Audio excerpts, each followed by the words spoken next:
آپ کو سمجھ لگا سوال کیا ہے کیونکہ مطلب دین ہے جب سوال حق کو ہوئی سوال کیا ہے کہ جب اللہ کریم نے انسان کو اپنے روح سے نوازا انسان کو تو شر کہاں سے آ گیا انسان نے یا وہ صحیح موضوع اب کوئی چیز فضل منہ ہے کہ دان ہے کیا ہے یہ کہتے آ گیا یہ سوال بڑی دفعہ ہو چکا ہے فرشتوں نے کیا کہ جب آپ خلیفہ بنا رہے ہیں زمین پر تو جنت بنائی آپ نے دوزخ کیوں بنا رہے ہیں یہ اس کے منشا ہے آپ اس میں جو ہے نا بات سمجھ نہیں آتی کہ یہ کیسے واقعہ ہے واقعہ آپ کو سمجھ آ سکتے ہیں بہت جلدی مطلب کہ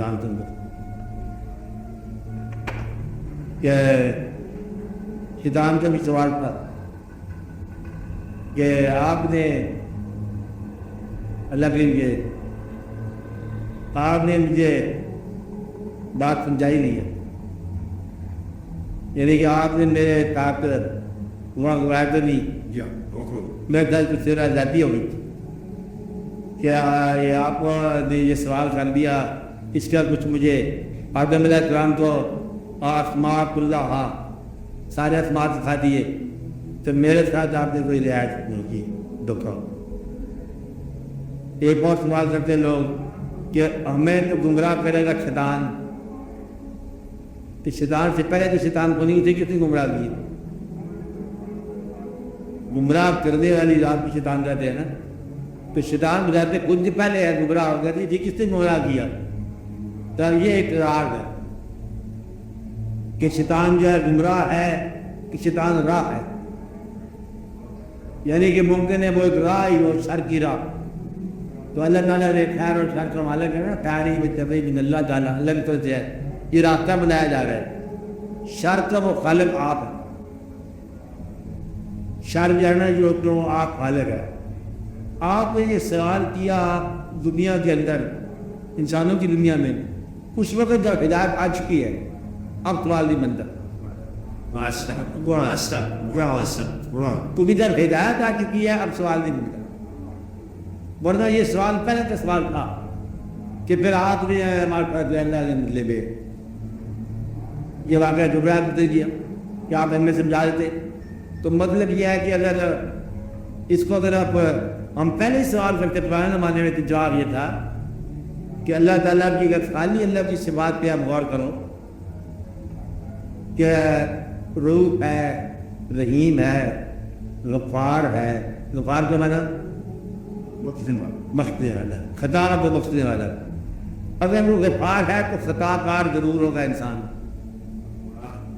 آپ باتیں میں رہنا تھے تو اگر وہ انعام دینے والا ہے تو انعام سوال کرنے والا ضرور ہوگا اگر وہ قہار ہے تو کیا برداشت کرنے والا انسان ہوگا آپ آتے میں رہنا تو گویا کہ اس کی اپنی صفات کے حوالے سے تخلیق میں وہ چیزیں پائی جائیں گی تو تخلیق کے اندر دو ہی مطلب اللہ تعالیٰ نے بتایا کہ تم ہی میں سے لوگ ہیں جو دنیا کی تمنا کریں گے تم ہی میں سے لوگ ہیں جو دین کی تمنا کریں گے آپ ان کی تمنا کریں گے میں نے اللہ تعالیٰ کو فرمایا کہ میں نے انسان کو پیدا کیا احسن تقویم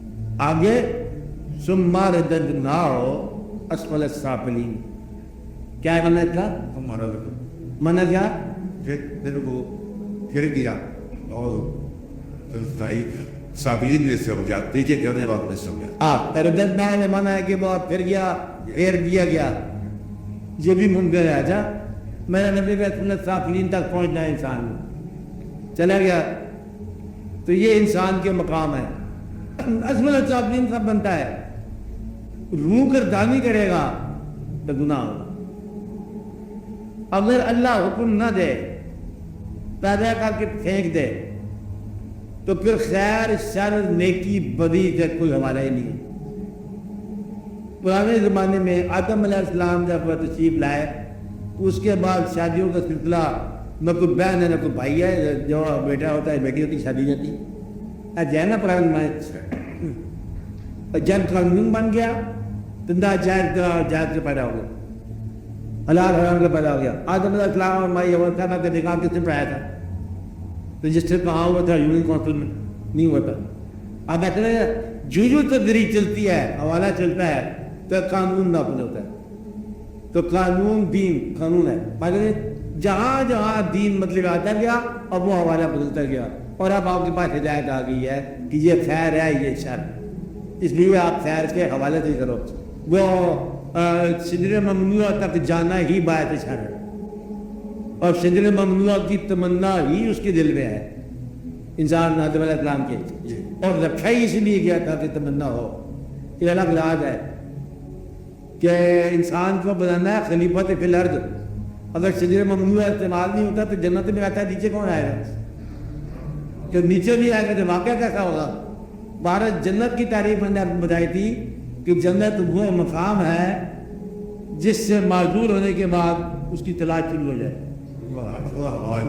جنت اسے کہتے ہیں، جنت اس مقام کو کہتے ہیں جس سے جدا ہونے کے بعد اس کی تلاش شروع ہو جائے. آپ بات سمجھ رہے ہیں؟ جس میں کھونے کے بعد صرف دوبارہ پانے کی تمنا ہو تو جنت کہتے ہیں. جنت گزاری کھویا ہوا مقام دوبارہ پانے کی تمنا، یہ جنت کی تمنا ہے. تجھے انسان کو آتا ہوئی جب تو جائے جائے کیا ہو جائے گا؟ اس جنت میں چلا جائے گا جہاں سے چھوڑ کے آیا. بہت کیا ہو جائے گا؟ جنت میں چلا جائے گا انسان. کہاں جائے گا؟ جہاں رہتا تھا. تو اس لیے یہ باتیں غور کرنے والی ہیں. لیکن آپ کو دین کے حوالے سے کیا بات ہے؟ تو جو حکم دیا اللہ نے وہ مانتے جاؤ. حکم کی دولی جو ہے یہ دوزخ ہو جائے گی. اب آپ کے لیے بڑا آسان ہو گیا. جو سرکار نے راستہ بتا دیا اور اس پہ چلتے جاؤ، یہ اللہ کا حکم ہے، یہ جنت ہے، اور اس راستے کے علاوہ جو ہے وہ دوزخ ہے. بلکہ یہاں تک کو پیرا کہتے ہیں کہ سرکار کا قرب بھی جنت ہے اور سرکار سے دوری دوزخ. سی بات ہے، باقی جنت یہی. اس لیے گناہ جو ہے حکم کے علاوہ کرنا. آپ بات کر رہے ہیں نا؟ اور حکم جتنا دین نے دیا وہی ہے. اب آپ دعا کرو اللہ تعالیٰ فضل فرمائے آپ پر زندگی آسان ہو جائے، زندگی کا پادن آسان ہو جائے. اور اللہ تعالیٰ سے پھر وہی دعا ہم کرتے ہیں کہ یا رب العالمین آپ نے محبوب صلی اللہ علیہ وسلم کی محبت عطا فرما. ہم تو اسے یہی سوال کرتے جائیں گے کہ وہ آپ نے محبوب صلی اللہ علیہ وسلم کی محبت عطا فرما. بس یہی ہمارا پہلا سوال ہے، یہی آخری سوال ہے. اور آپ صلی اللہ تعالیٰ علیہ خیر خلقہ امور افضل الانبیاء والمرسلین ابی خدا وسیلہ وسلم وصحبہ اللہ مولانا محمد ماجد تمام حاضرین برجس کی واقعی نیک تمنا ہے یا رب العالمین پوری فرما. زندگی کی آسانیاں